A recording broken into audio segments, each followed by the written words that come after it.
जो जे जेनजीच्या संदर्भात देशात झालं वो फिर से वापस आने वाला नहीं है, पुन्हा काही ते परत येईल असं मला वाटत नाही।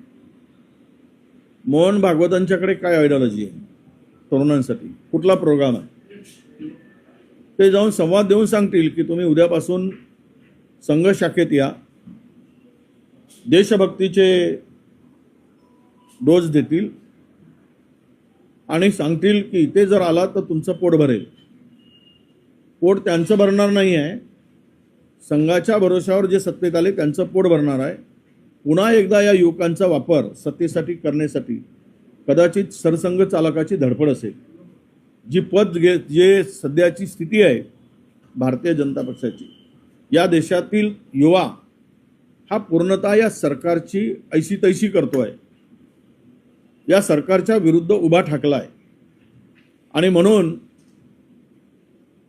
भारतीय जनता पक्षाच्या नेत्यांच्या पोरांना बोलवून दुसरे तर कोणी जाणार नाही आणि विद्यापीठावर सगळे संघाचीच माणसं बसवली आहेत।